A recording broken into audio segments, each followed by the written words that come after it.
राजस्थान का नाम आते ही आंखों के सामने ऊंटों की टोलियां, शाही महल, सुनहरे रेगिस्तान और ऊंचे किले नजर आते हैं। साथ ही रंग बिरंगे पचरंगी लहरिया वाले जो पोशाक हैं वो नज़र आती हैं पहने हुए, और इसी के साथ यहाँ का जो लोकगीत है वो गूंजने लगता है।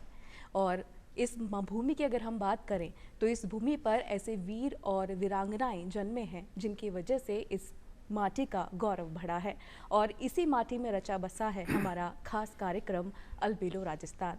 आप सभी का बहुत बहुत स्वागत है हमारे खास कार्यक्रम अलबेलो राजस्थान में। आपके साथ मैं हूँ रोशनी और मेरे साथ मौजूद है मैं हूँ विक्रम सिंह राजपुरोहित। आप सगड़ा घणे मानसू घणे कोटसू घणे चावसू स्वागत करूँ हूँ अलबेलो राजस्थान में। और जिस तरह से रोशनी जी ने कहा अभी राजस्थान के बारे में, ऊँटों की टोलियाँ, पचरंगी लहरिया और लोकगीतों की धुन, और इसके साथ रोशनी युवाओं की टोलियाँ।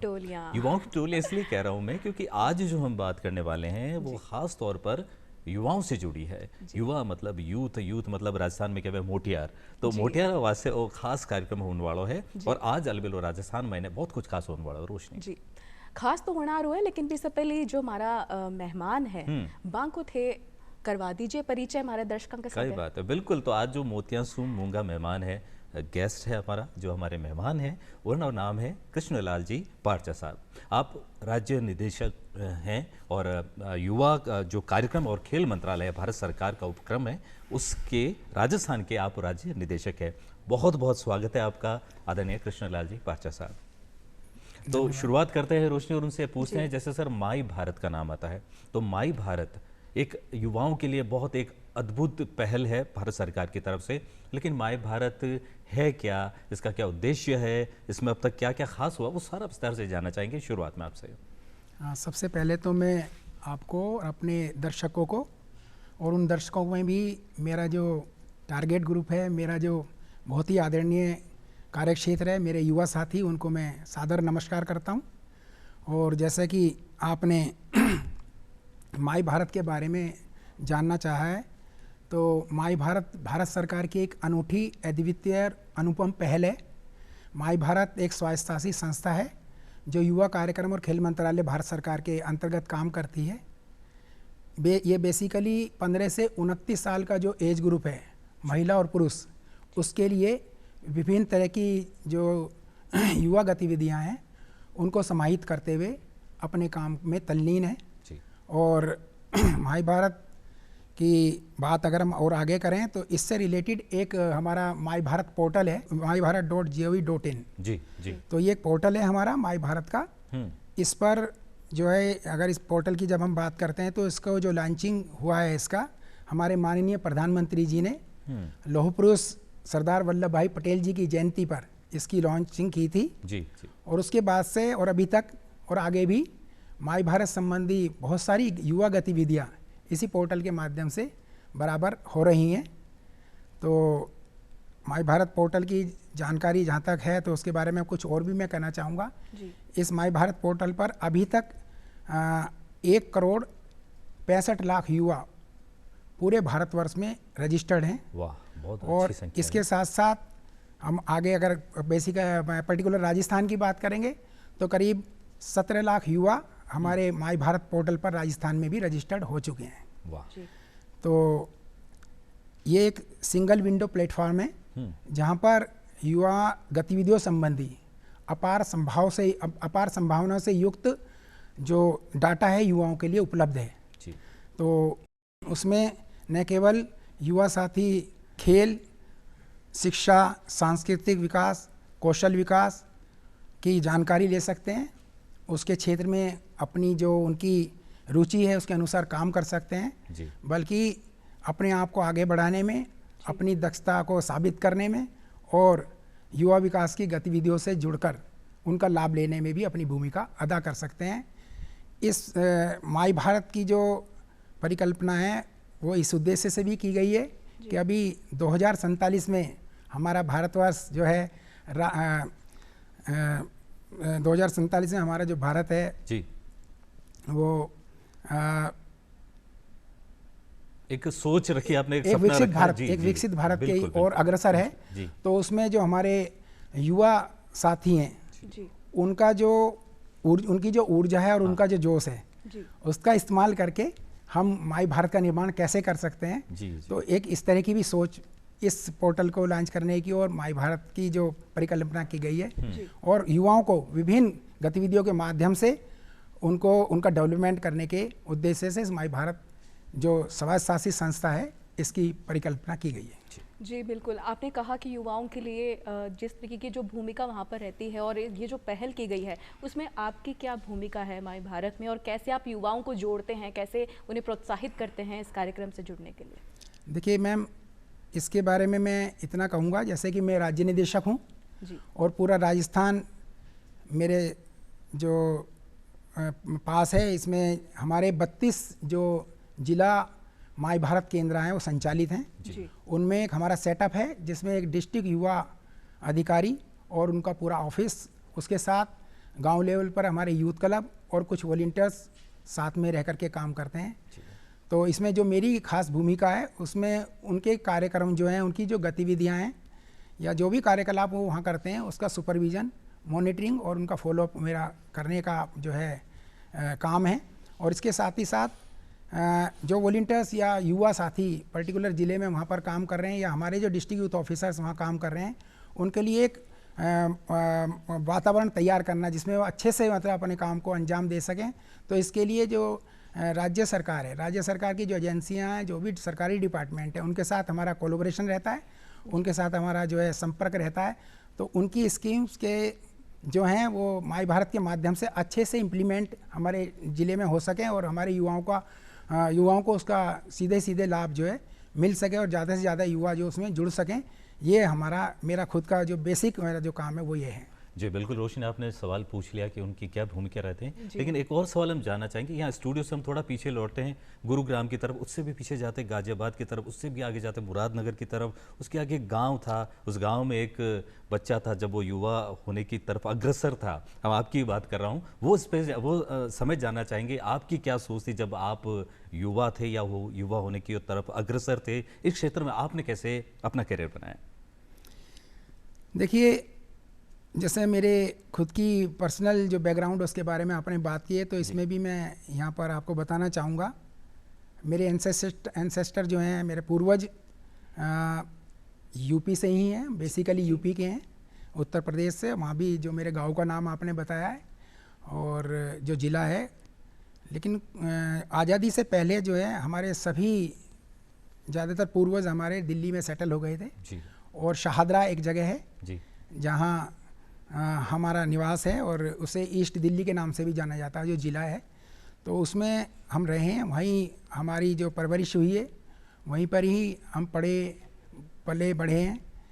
और अब आई युवाओं के साथ जुड़ने का या इसमें कैरियर मेकिंग की बात है या यही हमने क्यों सेलेक्ट किया। हाँ जी, तो जैसे जैसे हम बड़े हुए हमने देखा, हम भी युवा अवस्था में रहे, तो इत्तेफाक से कुछ मेरा शुरू से ही शौक़ भी था और कुछ मेरी सोच भी थी कि अगर तो मैं कैरियर चुनूँगा तो बैंक, डिफेंस या सोशल वर्क चुनूँगा। अच्छा जी। तो उसमें रहा ये कि इत्तेफाक भी रहा और इसमें भगवान का आशीर्वाद भी समझूंगा कि मुझे सोशल वर्क के रूप में जो जिस डिपार्टमेंट में मैं हूँ आज और इतने इस पोस्ट तक भी पहुँचा हूँ, तो मुझे एक तरह से जो मेरी मनोकामना हुई थी वो पूर्ण हुई।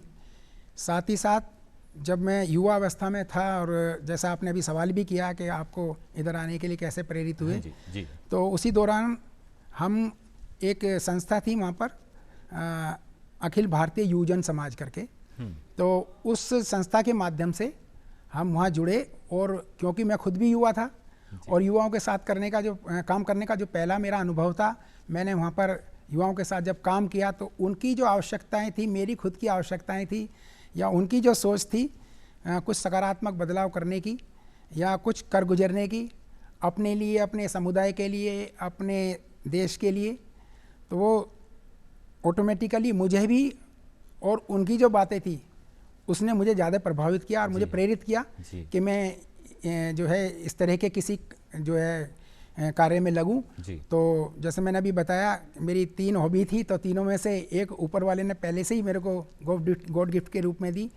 तो ये एक ऐसा डिपार्टमेंट है, अगर हम माई भारत की बात करेंगे और युवा कार्यक्रम खेल मंत्रालय की बात करेंगे, तो इसमें युवाओं को सीधे ही एक ऐसा प्लेटफॉर्म दिया जाता है, वो उसका खुद का अपना प्लेटफॉर्म है जहाँ पर वो अपने आप को आकर के प्रोत्साहित महसूस करता है और उसमें भी अपने उसकी जो खुद के विकास की बातें हैं या उसको अपने आप को जिस तरह से जो उसके खुद के सपने हैं उसको साकार करने का जो एक सीधा सीधा मौका यहाँ पर माई भारत प्लेटफार्म के तहत जो है दिया जाता है।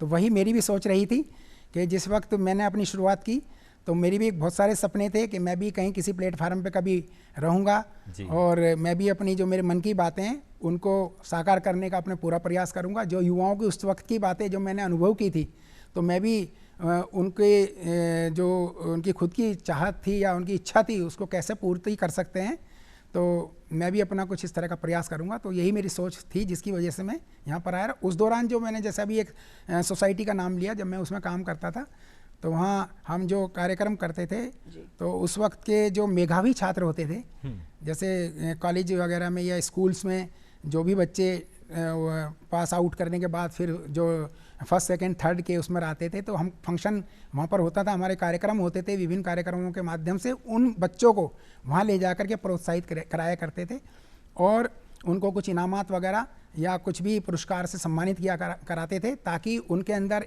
अपने आप को प्रोत्साहन महसूस हो और वो कुछ अच्छा करने की राह में जो है कुछ और आगे बढ़ सके। तो इस तरह के ध्येय थे कुछ। फिर हमने सोचा कि आज हमें उस संस्था के माध्यम से मौका मिला है तो क्यों ना इस काम को थोड़ा और आगे बढ़ाया जाए।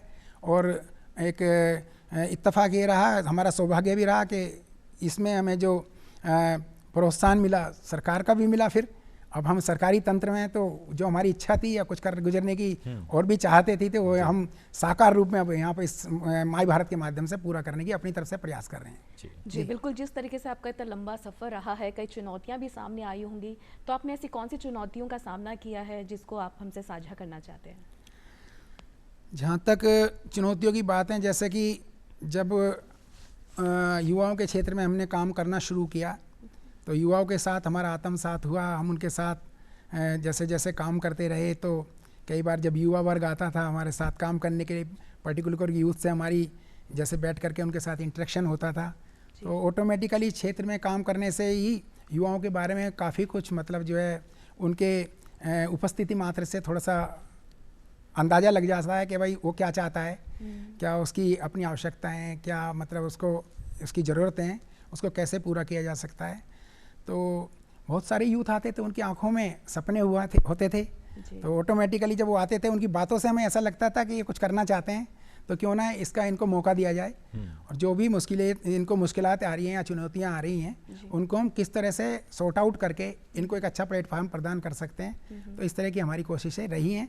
रही चुनौतियों की बात, तो जो भी सुविधाएं उनको दी जानी चाहिए थी उनको नहीं मिल पा रही हैं या फिर अपने क्षेत्र विशेष में कुछ विशेष करना चाहते हैं तो हम उनको अपनी ओर से प्रोत्साहित करते थे कि भाई जैसे हमारा अपना रेन रहा है, मैं भी डिस्ट्रिक्ट यूथ ऑफिसर भी रहा हूँ, तो हमने अपने उस दौर में अपने जितने भी युवा हमारे साथ काम करने के लिए आए तो हमने उनको एक अच्छा प्लेटफार्म, जैसे पहले यही माई भारत एक NYK के नाम से हुआ करता था, तो उसमें उनको जितना भी हमसे उनको प्रोत्साहन दिया गया, इवन हमारी कुछ स्कीम्स थी उसके माध्यम से हमने उनको जो है प्रोत्साहन दिलाने में अपना जो भी हमारा प्रयास रहा है हमने किया है, चाहे वो यूथ क्लब अवार्ड्स रहे हों या फिर वो इंडिविजुअल अवार्ड रहे हों या प्रोत्साहन की और भी बहुत सारी बातें, कैरियर काउंसलिंग की बात रही हो या फिर उनके एम्प्लॉयमेंट जनरेशन की बात में उनको मार्गदर्शन करने की जो एक मतलब प्रयास रहा हो। इस तरह की जो हमारे अपने खुद की जो अपनी ओर से जो पहल रही है वो हमने करने की अपनी तरफ से पूरी जो है कोशिश की है। जी बिल्कुल। और आपने जैसे रोशनी आपने सवाल किया था तो उससे ही जुड़ा हुआ एक सवाल मैं पूछ रहा हूँ कि जब आप युवा थे, जब आप युवा अवस्था में थे, तो ऐसी कौन सी चीज़ थी जिसकी कसक आपके मन में रही कि अगर मेरे हाथ में कुछ होता तो युवाओं के लिए मैं ये करता, मुझे ये नहीं मिली, या ऐसा कुछ अभी आगे करने का इरादा है, ऐसी कोई बात? देखिए, जब हम अपने युवा अवस्था में थे और मैंने जैसे कहा एक संस्था के साथ हम भी जुड़े थे, तो बड़ी सारी बातें थी, उसमें बहुत सारे इच्छाएं थी और उसमें भी साथ ही साथ कुछ संसाधन की आवश्यकताएं थी कि भाई अगर ये होता तो ऐसा हो जाता और ऐसा होता तो वैसा हो जाता। तो उन चीज़ों को लेकर के हम लालायित थे। और बाद में जब हम इस डिपार्टमेंट से जुड़े तो 92 में जैसे मेरा इस डिपार्टमेंट में आगमन हुआ और मैं असिस्टेंट डायरेक्टर के रूप में इसमें लगा था। और उसके बाद पहली पोस्टिंग जो मेरी रही वो रही दमन दीव, जो यूनियन टेरिटरी है, वहाँ पर मुझे सर्व करने का पहला मौका मिला था जी। तो मैं ये सोचता था अपने मन में कि जिस टाइम हम कुछ करना चाहते थे, बाई चांस बहुत सारी चीज़ें ऐसी रही कि भाई संसाधनों की कमी रही या हमें मोटिवेशन नहीं था हमारे पास या कोई जानकारी का अभाव था, तो क्यों ना इन लोगों को, जो हमारे यूथ हमारे साथ अब जुड़ेंगे, इनके साथ वही चीज़ें जो इनकी आवश्यकता भी है हम वो करें तो ऑटोमेटिकली हमारा भी सपना उसमें पूरा होगा। तो ऐसी एक सोच रख करके हमने इस काम को मतलब जो है ज्वाइन भी किया था। और उसके बाद युवाओं से रिलेटेड जो बातें थी, जो काम थे, उसमें हमने अपने जो भी हमसे योगदान दिया गया हम करते आ रहे हैं। जी, आप लगातार युवाओं के साथ रहते हैं, युवाओं के लिए काम करते हैं, तो आज के अगर युवा की अगर बात करें तो उनके सामने ऐसी कौन सी चुनौतियां हैं या कौन सी परेशानियां हैं जिसके चलते उन्हें समस्याएं आती हैं और उनका आप हल करते हैं? देखिए, एज ए ह्यूमन बीइंग कोई भी व्यक्ति है जी। उसकी बेसिक नीड है सबसे पहले जो है, जैसे कि एक अमूमन मनुष्य की होती है रोटी, कपड़ा और मकान, जी।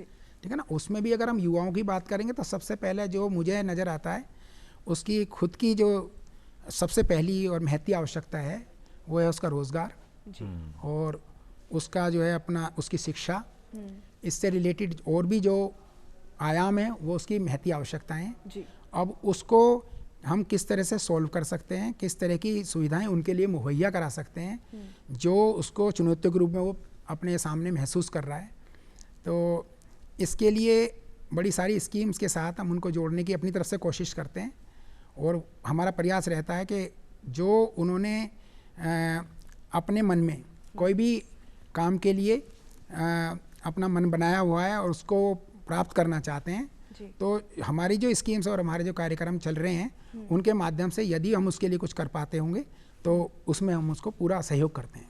जी, बिल्कुल। और जिस तरह से आपने सहयोग की बात की, तो अब तक के कार्यकाल में कुछ ऐसा संस्मरण याद आता है जब कोई युवा आपसे मिला था या कहीं आप उससे मिले और उसकी जीवन में कुछ परिवर्तन हुआ आपके डिपार्टमेंट की वजह से या आपकी उपस्थिति से, ऐसा कोई संस्मरण? देखिए, ऐसे तो कई उदाहरण हैं। अभी आज जब हम इनिशियली स्टेज में जुड़े थे उस टाइम के भी कुछ युवा अभी भी हैं जी। और बीच में हम मेरी सोनीपत में भी पोस्टिंग रही, हरियाणा में। जी। इसके बाद जो है और भी जगह, कई जगह और पोस्टिंग रही। तो अभी कई लोग ऐसे हैं, कई मेरे युवा साथी ऐसे हैं जिन्होंने हमारे साथ अपना काम किया और अपना जो NYKC गतिविधियाँ थी, जो माई भारत हमारा काम कर रहा है, तो उसके तहत उन्होंने जो युवा गतिविधियाँ थी उसमें बढ़ चढ़ कर के हिस्सा लिया और जो भी सपोर्ट हमारी ओर से उनको दी जानी चाहिए थी उसमें हमने भी अपनी तरफ से कोई कसर नहीं छोड़ी। तो उसके अकॉर्डिंगली उन्होंने जो सुविधाएं या जो भी चीज़ें यहाँ से मिलनी हैं उसके लिए जैसे भी अप्लाई किया, जैसे यूथ क्लब अवार्ड की हम बात करते हैं, तो उन्होंने अपना अप्लाई किया और इत्तेफाक से उसमें वो जो उनकी काबिलियत थी उन्होंने उसको जो है उसमें उसके अनुसार उनको मौका मिला। तो वो जो बड़ी बड़ी डिग्निटरीज़ हैं, माननीय प्रधानमंत्री जी के हाथों से उनको सम्मान मिला। और उसके बाद आज भी उनको कई ऐसे युवा हैं जो अपने एक अच्छे पद पर काम भी कर रहे हैं और मुझे कहते हुए यहाँ पर बहुत ही मतलब गर्व महसूस हो रहा है कि अगर सोनीपत की मैं बात करूँ तो दीपक मंथन करके एक हमारे NYB भी रहे थे, वॉलंटियर जिनको हम बोलते हैं, तो आज वो एक डिपार्टमेंट में तो काम करते ही हैं, साथ ही साथ माननीय मुहिम राज्यपाल जी की स्टेज वगैरह का संचालन का काम हो या माननीय मुख्यमंत्री जी की स्टेज संचालन के काम हो, ये केवल अकेले ऐसे ही नहीं है, और भी ऐसे कई और भी युवा हैं जो इस तरह के कामों में अपने जो खुद के जो अपने पर्सनल उनका जो रोजी रोटी का जो आजीविका कमाने का या नौकरी पेशा का जो काम है उसके अलावा भी अपने इंटरेस्ट के साथ उस काम को अभी भी कर रहे हैं। तो ऐसे बहुत सारे युवा हैं।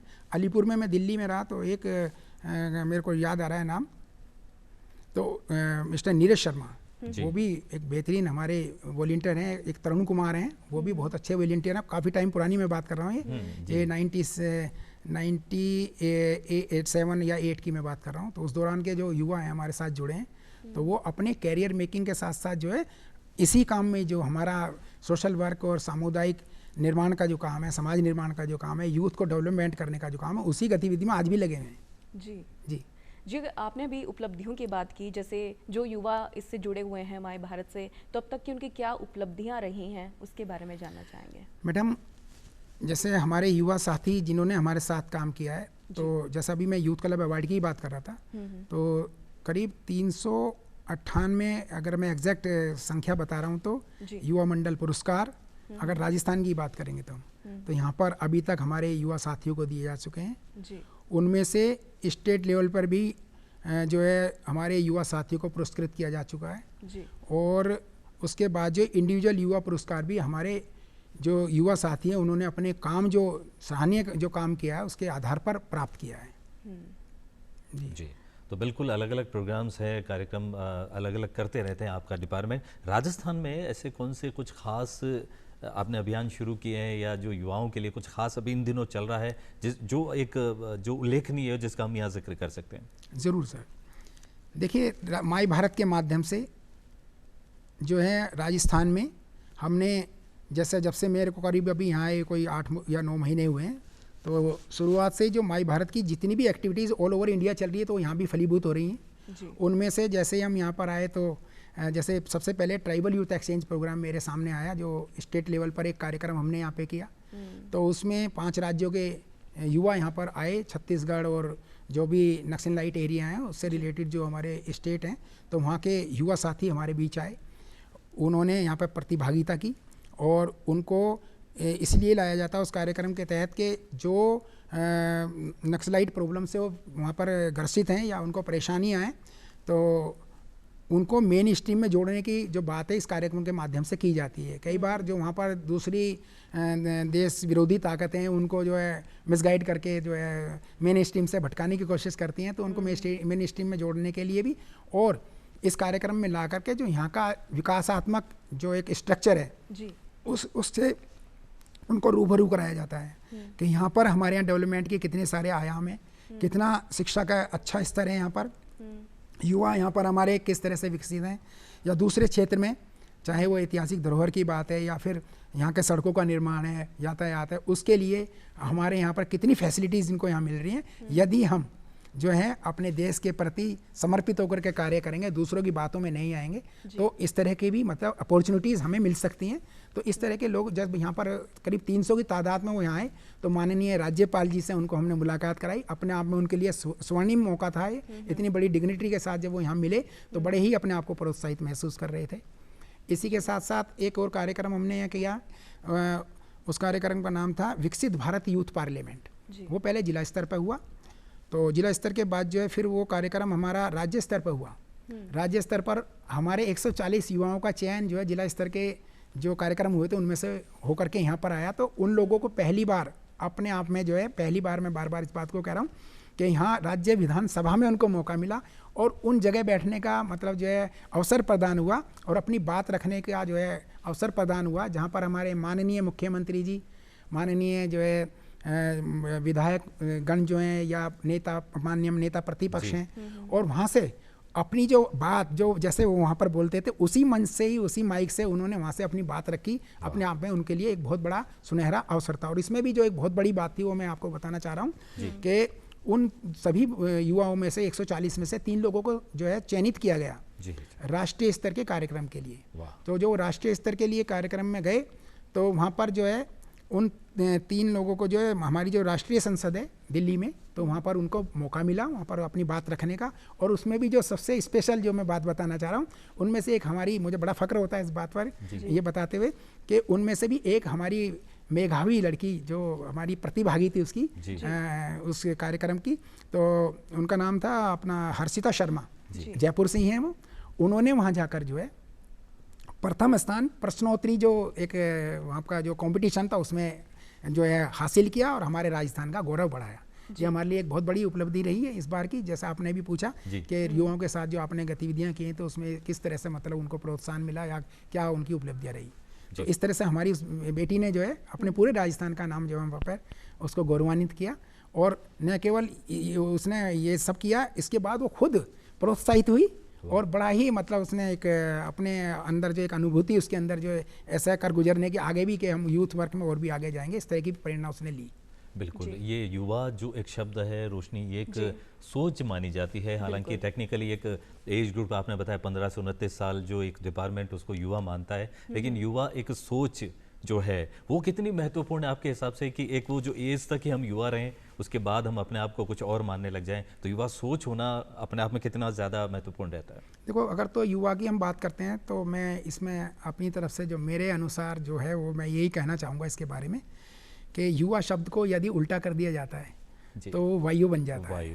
तो वायु का मतलब अपने आप में ही जो है सांस है, हवा है, प्राण है। और जब हम युवा की बात करते हैं तो युवा ऑटोमेटिकली इन सभी तत्वों से मिलकर बना वो एक अजीम शख्सियत का नाम युवा है। और उसमें जो है जो एक ऊर्जा है युवा की, अगर तो मतलब उसका सही इस्तेमाल किया जाए या उसको ठीक से चैनलाइज किया जाए तो जो भी हम चाहते हैं, कुछ भी बदलाव चाहते हैं, कुछ भी करना चाहते हैं तो असंभव नहीं है, सब कुछ संभव हो सकता है। तो चलिए मेहमान जी से पूछते हैं कि आप अलग अलग जगह आप रहे हैं, आप राजस्थान में भी पोस्टेड हुए हैं, तो किस तरीके का आपका राजस्थान का अनुभव रहा है? यहाँ के अगर हम लोकगीत की बात करें, यहाँ के खान पान की, यहाँ का जो युवा है उनकी हम बात करें तो आपका अनुभव कैसा रहा? देखिए मैम, इसके बारे में तो मैं ये कहूँगा कि यहाँ के लोगों में जो आत्मीयता का भाव है वो अपने आप में जो है अनुपम है जी। और युवा साथियों का जो समर्पण है कार्य के प्रति वो भी अपने आप में जो है सराहनीय है। खान पान की अगर बात करेंगे तो यहाँ का ख़ास तौर से मैं खुद भी शौकीन हूँ, मिठाइयाँ मुझे बहुत पसंद है। क्या बात जैसे यहाँ का मिश्री मावा है, मिर्ची बड़ा है, और इसके अलावा जो है यहाँ की नमकीन है, दूसरे जो व्यंजन हैं खास तौर से खान पान में जो अगर खाने की बात करेंगे तो दाल बाटी चूरमा मुझे बहुत बेहद पसंद है। और अक्सर जब भी मैं रूटीन में जैसे खाना खाते हैं तो हफ्ते में एक बार मैं ज़रूर उसको मतलब जो इस्तेमाल करता हूँ, खाता हूँ। और राजस्थान की संस्कृति की और राजस्थान के लोगों की और राजस्थान का जो कल्चर या जो यहाँ की आत्मीयता की यदि जितनी हम तारीफ़ करेंगे, मेरे विचार में मेरे पास वो शब्द कम पड़ जाएंगे। मैं अपने शब्दों की परिधि में यहाँ की जो गरिमा है उसको बखान नहीं कर सकता हूँ, वो मेरे लिए असंभव है। राजस्थान वास्तव में बहुत ही अच्छा, और मेरा जो अनुभव है राजस्थान में आकर के जो हुआ है अपने आप में मेरी लाइफ का सबसे अच्छा अनुभव अब तक राजस्थान में रहा है। क्या बात है, बहुत यही अलबेलो राजस्थान की खासियत है कि हम यही बात यहाँ पर करते हैं, इस मंच पर करते हैं जो राजस्थान की धरती से जुड़ी होती है। और आपने जो शब्दों में आपके जो एक्सप्रेशन दिख रहे थे उसी से पूरा लुत्फ नज़र आ रहा था कि आपने व्यंजनों में और किस तरह से जिया है। एक और सवाल आपसे पूछना चाहूँगा कि जिस तरह से युवाओं की बात चलती है तो आपका एक बड़ा दायित्व है, आप राज्य निदेशक हैं, तो एक युवाओं में भी एक दो वर्ग हो जाते हैं, जो एक ग्रामीण परिवेश से आते हैं और एक शहरी परिवेश से आते हैं। दोनों की सोच में बहुत बड़ा अंतर होता है। उन दोनों में बैलेंस आप कैसे करते हैं और उन दोनों के लिए एक ही योजना को एक ही समय पर कैसे इम्प्लीमेंट करते हैं? देखिए, इसके बारे में मैं जो अपनी बात रखना चाहूँगा वो ये है कि जहाँ तक ग्रामीण परिवेश की बात है और शहरी परिवेश की बात है तो जो इंफ्रास्ट्रक्चर की यदि हम बात करेंगे या फैसिलिटीज़ की बात करेंगे तो शहरी क्षेत्र के जो युवा हैं वो ऑटोमेटिकली उन सभी फैसिलिटीज़ से ज़्यादातर ओतप्रोत हैं। ग्रामीण परिवेश की जहाँ तक बात है तो उसमें जो हमारा यूथ है वहाँ जो काम करता है तो वहाँ पर जो इंफ्रास्ट्रक्चर जो चीज़ें हैं बनिस्बत शहरी यूथ के उनके पास कम है। और जब उनको लाने की एक साथ लाना है तो उसे एक प्लेटफार्म पे लाना है, उसकी बात यदि हम करेंगे तो अभी क्या है कि हम दो तरीके से काम करते हैं। अपना जो हमारा नेहरू युवा कर अपना जो माई भारत का जो हमारा नेटवर्किंग है उसके मुताबिक गांव लेवल पर जो हमारे जो एक यूनिट है जिसका नाम यूथ क्लब के उसको हम पुकारते हैं, उसको कहते हैं यूथ क्लब। तो जो भी डिस्ट्रिक्ट लेवल पे हमारी एक सेटअप है हमारा, तो वहाँ हमारे डिस्ट्रिक्ट यूथ ऑफिसर जो बने हैं उनके साथ उन्हीं यूथ क्लब का जो है जुड़ाव है। तो यूथ क्लब जो है अपना ग्रामीण स्तर पर एक युवा संगठन के रूप में उन्होंने, जैसे अभी यूथ क्लब का मैंने नाम दिया है, तो अपनी कुछ डेवलपमेंटल गतिविधियां करने के लिए अपने गांव को और खुद को और युवाओं के जो विकास के लिए या उनको प्रोत्साहित करने के लिए उस युवा संगठन का निर्माण करता है। तो उनके माध्यम से हम जो है जो बैलेंस करने वाली बात आ रही है आपकी, शहरी क्षेत्र में तो जो हमारे इंस्टीट्यूशनल एरिया जो हैं इंस्टीट्यूशंस हैं, जैसे हमारा एनएसएस के साथ में हमारे जुड़ा हुआ है कॉलेजेस का, और या शैक्षणिक जो संस्थाएं हैं स्कूल कॉलेज जिनकी मैं अभी बात कर रहा हूँ, और इसके साथ साथ स्काउट गाइड है, भारत स्काउट गाइड जिसको हम बोलेंगे, और दूसरा इसी तरह से दूसरी यूथ जो ऑर्गेनाइजेशंस हैं उनके साथ हम अपना टाई अप रखते हैं। उधर जो हमारा यूथ क्लब वहाँ पर है, हमारे वॉलंटियर्स वहाँ पर हैं, वो जो वॉलंटियर हैं वो दोनों जगह ही काम करते हैं, शहर में भी और गांव में भी। तो जो वॉलंटियर हमारे गांव लेवल पर हैं, जो अभी तो इस वक्त तो नहीं है, अभी डिप्लॉयमेंट उनका 1-2 साल से नहीं हुआ है, लेकिन अभी कुछ संभावना है कि उनका डिप्लॉयमेंट होगा।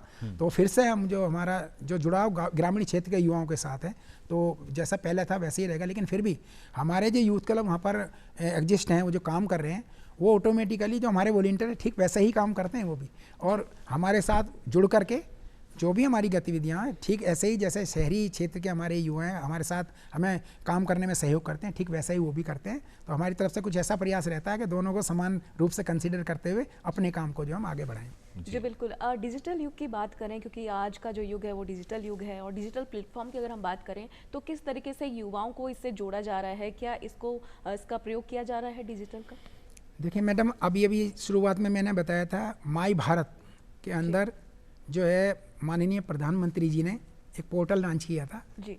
ऑटोमेटिकली माई भारत पहले से ही एक डिजिटल प्लेटफॉर्म है जी। तो वो जो पोर्टल है mybharat.gov.in, उसमें सबसे पहला ही हमारा जो काम है, जो यूथ है, चाहे वो इंडिविजुअल हो या यूथ क्लब हो, कोई संस्था हो या डिपार्टमेंट हो, उस डिजिटल प्लेटफॉर्म पे ही सबसे पहले उनको हम ऑनबोर्ड करते हैं जी।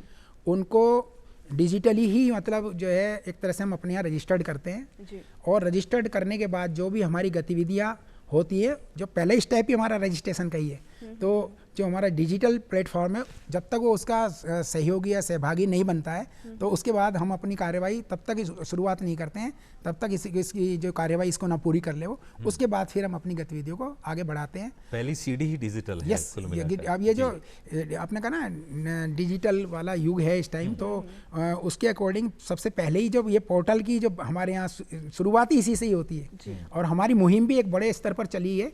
अभी जैसे मैंने शुरू में भी बताया था कि 1,65,00,000 युवा ऑल ओवर इंडिया में इस पर जुड़े हैं, और राजस्थान में करीब 17 लाख के आसपास जुड़े हैं। तो उस डिजिटल प्लेटफॉर्म जो उसी के माध्यम से हमने उन सबको जोड़ा है, और ये मुहिम हमारी अभी भी रुकी नहीं है। हमारा पूरा का पूरा प्रयास ये है कि इसके माध्यम से न केवल राजस्थान के बल्कि सभी युवाओं को, जो भी देश भर में इस ये युवा की उसमें कैटेगरी में आते हैं, उनको हमारा पूरा प्रयास है कि ज़्यादा से ज़्यादा संख्या में उनको जोड़ें और उनको इस प्लेटफॉर्म के माध्यम से जो इस पर अपॉर्चुनिटी या विभिन्न विभागों की गतिविधियां उपलब्ध हैं उनसे उनको लाभान्वित कराएं। बिल्कुल, ये जोड़ने की बात तो आपने कर दी रोशनी, आपने भी अच्छा सवाल किया। डिजिटल युग है, लेकिन देखिए जिस तरह से युवा जो है, युवा का जो मन होता है वो एक जगह टिकता नहीं है, मतलब भटकाव की ये उम्र होती है युवा वर्ग, तो आप एक बार जोड़ तो देते हैं, तो उनको जोड़े रखने के लिए मतलब वो टिके रहें, क्योंकि सोशल मीडिया के बहुत सारे प्लेटफॉर्म्स हैं जहाँ युवा सबसे ज़्यादा समय, जैसे हम युवाओं को ढूंढें तो सोशल मीडिया पर ही मिलेंगे। तो आपसे जोड़कर उनको टिकाए रखने के लिए क्या आपका विभाग कर रहा है या आप कुछ कर रहे हैं? अभी आपने चुनौतियों की बात की, तो उसमें सबसे एक चुनौती ये भी है, हम युवाओं को जोड़ तो लेते हैं, लेकिन जब उनको उस पर एक सस्टेन करेंगे, वो उस पर रहेंगे, तो उनके लिए मोटिवेशन की आवश्यकता रहती है। तो अपनी तरफ से कोशिश रहती है कि हम उनको प्रोत्साहित करें, विभिन्न जो गतिविधियां उनके लिए हम आयोजित करें, उनके बराबर जो है हमारी ओर से के नए जो कार्यक्रम आएंगे उनके मैसेजेस जाएं, जिससे उनको कुछ नया जो पहले कर रहे थे उससे कुछ नया उनको मिले। तो इस तरह की हमारी जो गतिविधियां हैं वो रहती हैं उनके साथ, और कोशिश रहती है हम अलग अलग जो भी कार्यक्रम गतिविधियां आयोजित करते हैं उनमें उनको जोड़ करके रखते हैं। हमारे सारे मैसेजेस उनके साथ यहाँ से भी जाते हैं, और ऑल ओवर इंडिया लेवल पर जो मुख्यालय हमारा है दिल्ली में माई भारत का, तो वहाँ से भी उनके पास मैसेज इसके बारे में जाते रहते हैं, ताकि वो एक तरह से ये ना सोचे कि एक बार हम रजिस्टर्ड हो गए तो हमें कोई नहीं पूछ रहा, तो उसके बाद जो है वो जो है उससे अलग होने की अपनी जो है कोशिश करेंगे। इससे पहले कि ऐसा करेंगे तो हम उनको जोड़ने के लिए अपनी तरफ से पूरी तरह से उनको प्रेरित भी करते हैं, प्रयास भी करते रहते हैं। जी, माई भारत की अगर हम बात करें तो इसमें कौन से संगठन और एनजीओ जुड़े हुए हैं जिसके द्वारा कार्य किए जा रहे हैं, कई तरह की अलग अलग गतिविधियाँ होती रहती हैं? देखिए मैम, इसमें मैं बताना चाहूँगा कि इसमें न केवल एनजीओ या संगठन की यदि हम बात करेंगे तो मैं इसमें थोड़ा सा और आगे जाना चाहूँगा। हमारे साथ गवर्नमेंट डिपार्टमेंट भी जुड़े हैं, और राजस्थान सरकार की हम बात करेंगे यहाँ पर, क्योंकि मैं अभी राजस्थान में, तो राजस्थान के बारे में ज़्यादा बताऊँगा। तो क्या है कि अभी माई भारत से जब भी हमारी गतिविधियाँ शुरू हुई हैं तो उसमें हमने कई डिपार्टमेंट को जो है ना कांटेक्ट किया है, जी। उनके साथ हमारा टाई अप हुआ है। जैसे मैं उदाहरण भी लेना चाहूँगा यार, उनकी गतिविधियों के बारे में भी। अब ये मुझे मंच मिला तो थोड़ा सा मैं अपने युवा साथियों ने क्या किया है, उनको दूसरे युवा साथियों को प्रोत्साहन उससे मिले, तो मैं वो बात भी रखना चाहूँगा। तो जैसे आपने कहा कि विभिन्न विभाग, एनजीओ या डिपार्टमेंट की बात हो रही है, तो जैसे मैं यहाँ पर आया तो यहाँ पर एक कार्यक्रम चला था, मैम सेवा से सीखें। सेवा से सीखे, बड़ा उम्दा कार्यक्रम, बहुत बेहतरीन कार्यक्रम हमारे युवा साथियों ने किया। और वो कार्यक्रम, जैसा आप डिपार्टमेंट की जुड़ाव की बात कर रहे हैं, तो वो कार्यक्रम हमारा चला स्वास्थ्य विभाग के साथ। तो हमने यहाँ पर राजस्थान सरकार के जो शासन सचिव महोदय हैं, उनके साथ हमने टाई अप किया, और उनसे टाई अप कराने के बाद जो वहाँ पर एक नोडल ऑफिसर, उनकी जो राज्य सरकार की जो एजेंसी है उसके लिए वहाँ पर नियुक्त कराया। उसके बाद फिर हमने अपना जो जिला स्तरीय जो सेटअप है हमारा, जो हमारे जिला युवा अधिकारी वहाँ पे काम कर रहे हैं, उनके साथ जो जिले की जो एजेंसी वहाँ पर स्वास्थ्य विभाग की हैं, CMHOs या PSC या CSC सेंटर्स हैं, जिनकी उनके अंडर जो उनके HOD है, उनके साथ उनकी टाई अप कराया। तो सेवा से सीखे कार्यक्रम के तहत मैम हमने जो है हॉस्पिटल्स को, सरकारी हॉस्पिटल्स को भी और PSC सेंटर, CSC सेंटर्स को भी हमने ऑन बोर्ड कराया, और उसमें अपॉर्चुनिटी क्रिएट की गई माई भारत के माध्यम से, जो डिजिटल प्लेटफॉर्म की भी आप बात कर रहे थे। तो उसमें हमारे युवाओं ने उस अपॉर्चुनिटी के अंदर जो है अपने आप की जो वैकेंसी उसके लिए अप्लाई किया, और करीब 10 से 20 की संख्या में जगह जगह जाकर के हमारे युवा साथियों ने जो है, हमारे जो वॉलंटियर्स हैं, हमारे स्वयंसेवक हैं, उन्होंने अपनी सेवाएं दी। और वो सेवाएं सारी वॉलंटरी स्वयंसेवी सेवाएं हैं सारी की सारी। मतलब किसी से कोई भी मतलब इस तरह का कोई इंसेंटिव या ऐसी कोई बात नहीं, बिल्कुल फ्री ऑफ कॉस्ट जाकर के उन्होंने अपना सर्व किया। वो कैसी कैसी सेवाएं करते थे वहाँ पर। सबसे पहले उन्होंने माई भारत का हेल्प डेस्क एक स्थापित किया, वहाँ पर जो है जो उनका मेन रिसेप्शन है वहाँ पर ही, उसके पास ही, और वहाँ पहले से ही जो पैरामेडिकल स्टाफ है वहाँ का या ऑफिशियल्स हैं वहाँ के डॉक्टर या MS, उनके साथ हमारे DYO ने अपने वॉलंटियर को जो है उनके साथ टाई अप कराया, उनसे वहाँ की जो जानकारी पूरी ले ली एक ट्रेनिंग के रूप में, और हेल्प डेस्क को स्थापित करके जो भी मरीज आते, उनके परिजन आते, हॉस्पिटल संबंधी जो भी जानकारी थी, तो उनकी जानकारी देने में उन्होंने वहाँ पर सहयोग किया। इसके अलावा क्राउड मैनेजमेंट में अपना बहुत बड़ा योगदान उन्होंने दिया, हॉस्पिटल में भीड़ भाड़ थी उसको मैनेज करने के लिए। इसके अलावा OPD मैनेज करने के लिए भी उन्होंने जो है वहाँ पर अपना योगदान दिया। डॉक्टर जैसे अपनी OPD में हैं वहाँ पर अंदर, तो जनरेट एक टोकन जनरेट करके उन्होंने 1 by 1 लोगों को भेजा, ताकि उसको मैनेज करने में उनको सुविधाएं मिले। इतना ही नहीं, इसके अलावा भी जो मरीज वहाँ पर आते थे तो उनको व्हील चेयर पर ले जाना, और उसके साथ साथ जो है स्ट्रेचर पर ले जाने में भी मदद करना। इसके अलावा भी हमारे जो वॉलंटियर्स हैं, हमारे जो स्वयंसेवक थे, उन्होंने वहाँ पर जो और कार्यवाही जो अगली की, वहाँ जो उनके जो रजिस्ट्रेशन वगैरह का जो काम होता था, कोई फार्म वगैरह भरना है किसी का, तो उसको भी मतलब उनको फिलअप कराने में भी अपना योगदान उन्होंने दिया। ये मैंने एक हॉस्पिटल्स की सरकारी जो विभाग था, स्वास्थ्य विभाग, उसकी बात की। ऐसे ही अर्बन लोकल बॉडी की हम बात करेंगे, स्थानीय शहरी निकाय।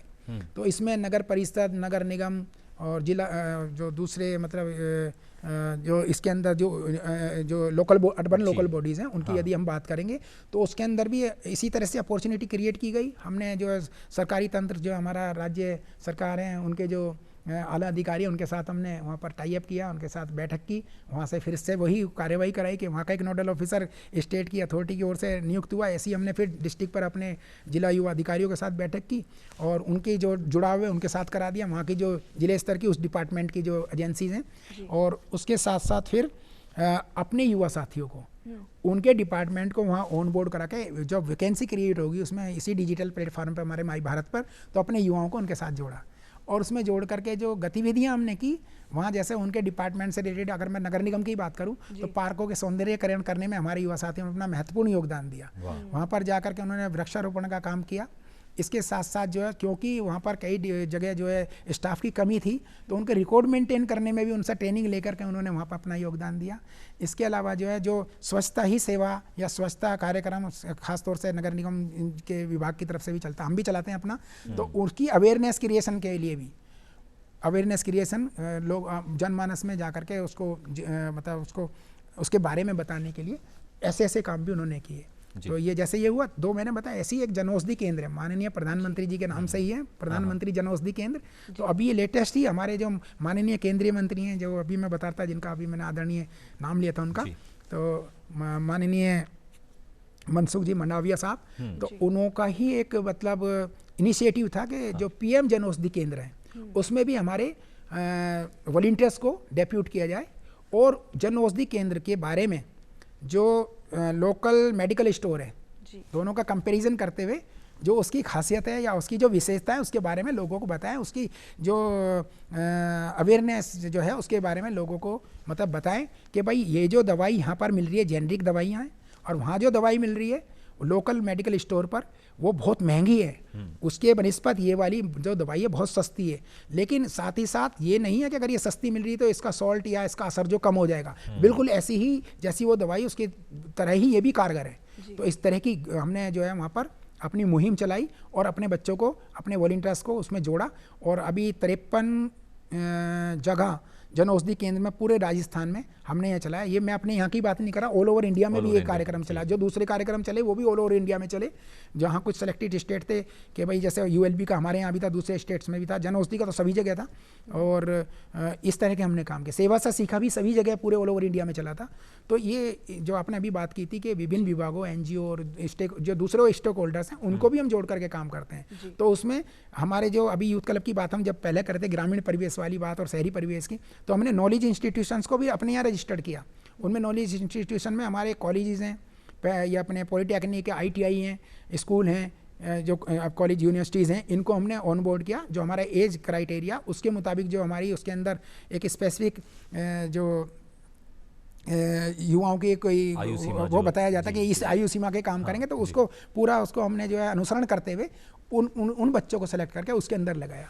तो इस तरह की भी गतिविधियाँ दूसरे डिपार्टमेंट के साथ हमने की है। अभी FPOs की बात करेंगे, फार्मर प्रोड्यूसर ऑर्गेनाइजेशन, तो उनमें भी हमारा काम होगा, प्राइवेट वाली बात हो जाएगी। कुछ जगह सरकारी में भी हमने काम किया है। तो इसी तरह से ना सभी डिपार्टमेंट के साथ मिल करके हमारा जो माई भारत है अपने लेवल पे युवाओं को कहाँ से स्वर्णिम अवसर उनको मतलब बेनिफिट देने का हो सकता है, ऐसे हमारे प्रयास अभी भी जारी हैं। बहुत अच्छे प्रयास है जहां भारत युवाओं को हर विभाग से जोड़ रहे हैं आप। और युवा जो कार्यक्रम और खेल मंत्रालय के राजस्थान के राज्य निदेशक हम कृष्णलाल जी पारचा साहब से माफ़ कीजिए, उनसे हम मुखातिब हैं और ये कार्यक्रम अलवेल राजस्थान में आप खास मेहमान। एक और इसी से जुड़े हुए सवाल है, राजस्थान में जो आप आगामी कुछ कार्यक्रम जो प्रस्तावित है, आपने एक सोच रखा है सपना, उससे पूछने से पहले मैं उन 3 हॉबीज़ के बारे में जिक्र करना चाहूँगा। आपने एक हॉबी तो बता दी कि वो गॉड गिफ्ट था, भगवान ने आपने पूरी कर दी। 2 हॉबी और बची है, तो क्या वो इससे रिलेटेड है या कुछ अलग से है, आपके निजी जीवन से जुड़ी? मेरे निजी जीवन की जहाँ तक बात है, मेरी अपनी खुद की रुचि की बात है, तो उसमें मेरे को सिंगिंग का, म्यूजिक का भी थोड़ा सा शौक़ है। अरे वाह, बहुत। तो मैं जो ढोलक होती है उसको बजा लेता हूँ। क्या और पारंगत तो कोई भी नहीं होता, मैं भी नहीं हूँ, लेकिन अपनी कोशिश रहती है, कुछ गीत वगैरह गुनगुना लेता हूँ। और जैसे हमारे डिपार्टमेंट में ही शुरू से ही जब हम कोई काम करते हैं तो युवाओं के आह्वान के लिए युवा गीत का भी मतलब उसमें जो है एक हम उसमें अपना उसकी शुरुआत से उसकी अपने कार्यक्रम की शुरुआत करते थे। खास वो गीत है जो आप गुनगुनाते हो, कुछ पंक्तियाँ वो जो जोश अगर आप चाहेंगे तो जरूर। जी जरूर। बिल्कुल बिल्कुल। एक मेरे जहन में आ रहा है तो मैं थोड़ा सा उसके बारे में आपको बताऊंगा। अक्सर मैं जब भी कोई हम कैंप वगैरह लगाते थे या कोई भी प्रोग्राम, जैसे अभी हमने आदिवासी आदान प्रदान कार्यक्रम लगाया, तो वो हमारा एक तरह से जो पूरा कार्यक्रम की शेड्यूल होती है ना, तो युवाओं को मोटिवेशन मिले, तो इस तरह का उसका समावेश हम अपनी शेड्यूल के अंदर रखते हैं। तो ऐसी एक गीत था किन्हीं का लिखा है, तो मैं कई बार मुझे बहुत अच्छा लगता है तो मैं उसको गुनगुनाता हूँ। तो उसके कुछ बोल इस तरह से, एक स्टेंजा भी है। हाँ। गलत मत कदम उठाओ, सोच कर चलो, विचार कर चलो, राह की मुसीबतों से प्यार कर चलो। गलत मत कदम उठाओ, सोच कर चलो, विचार कर चलो, राह की मुसीबतों से प्यार कर चलो। तुम पे जिम्मेदारियां इस मुल्क की पड़ी, तुम पे जिम्मेदारियां इस मुल्क की पड़ी। तुम न बदलो धारा अपनी अब घड़ी घड़ी, तुम न बदलो धारा अपनी अब घड़ी घड़ी।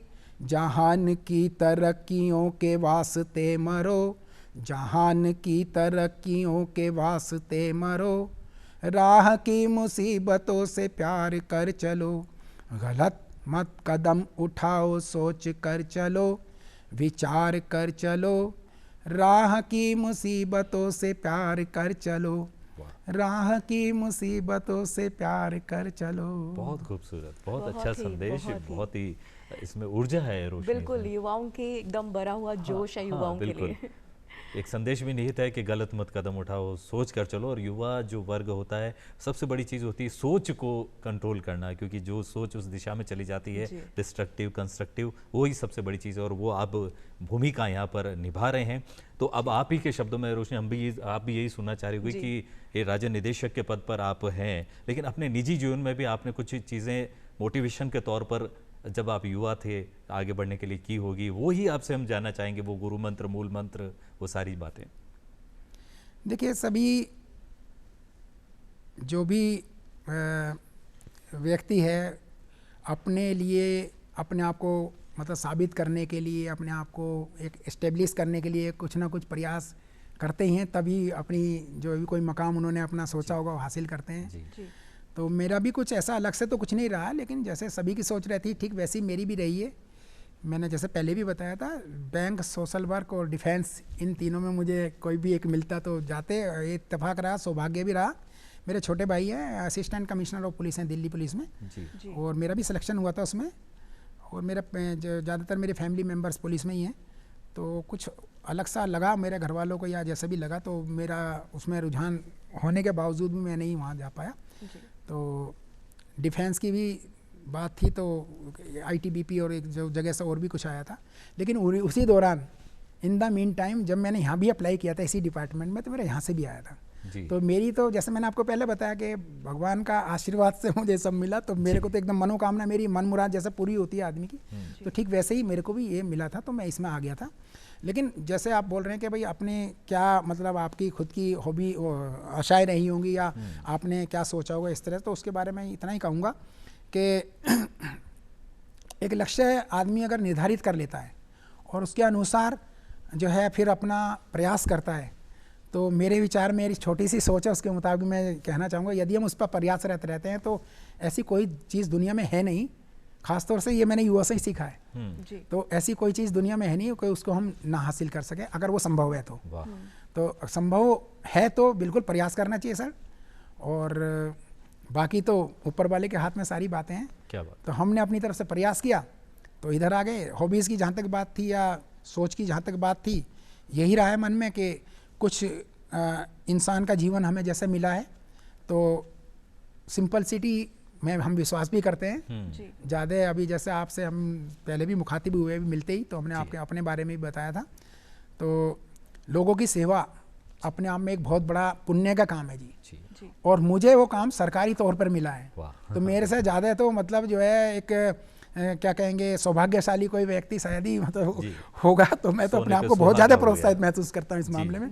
तो जो मेरी सोच थी कुछ इस तरह का करने का, जो मैंने पहले एक एनजीओ में काम किया तो उसके बारे में मैंने जैसा आपको बताया, तो वहाँ हम जो नहीं कर पाते थे ना सर, तो मैं इस कार्यक्रम के माध्यम से या जो मेरी पोस्ट है उसके माध्यम से आज मैं उस पोस्ट पे हूँ कि जो हम चाहते थे दूसरों से करवाने के लिए अपने लिए और उनका सहयोग लेकर बढ़ना चाहते थे, तो आज हम उस मकाम पर भी हैं, उस पोस्ट पर भी हैं कि अपने जो मेरे आदरणीय युवा साथी हैं उनको लेकर के उनकी जो सोच है या उन जो वो करना चाहते हैं, तो मुझे आज ऐसा मौका मिला है ना, तो मैं उस काम को करने का अपनी तरफ से पूरा प्रयास करता हूँ। इसके बाद जब मैं यहाँ से चला जाऊँगा कि मैं उसे ना कर पाऊँ तो मुझे पछतावा हो, तो उससे पहले मैं उस काम को करने का अपना प्रयास कर रहा हूँ। क्या बात है, बहुत सुंदर बात कही है। आपकी बात में इतनी अच्छी सोच निहित है। और आदरणीय कृष्णलाल पारचा, राज्य निदेशक युवा कार्यक्रम एवं खेल मंत्रालय, भारत सरकार, रोशनी, उनसे हम आप मुखातिब रहे हैं और आपने इतनी अच्छी अच्छी बातें कही हैं। लेकिन समय सीमा है, थोड़ी सी समय की हमें ध्यान रखना पड़ेगा। बातें बहुत सारी करने के लिए, लेकिन फिलहाल आज की चर्चा को हम यहीं विराम देंगे और आपका बहुत बहुत धन्यवाद ज्ञापित करते हैं। लेकिन आपने जो मनोकामना की बात कही और आपने जो आस्था अध्यात्म की बात कही, तो उसी को जोड़ते हुए हम कार्यक्रम वहीं उस मोड़ पे छोड़ते हैं, क्योंकि सावन का महीना चल रहा है तो शिव भजन बहुत ज़रूरी है। तो शिव जी के एक सुंदर से भजन के साथ हम विदा लेते हैं आज के कार्यक्रम से। फिर से मिलेंगे एक नए मेहमान के साथ। फिलहाल में दीजिए इजाज़त। नमस्कार। नमस्कार।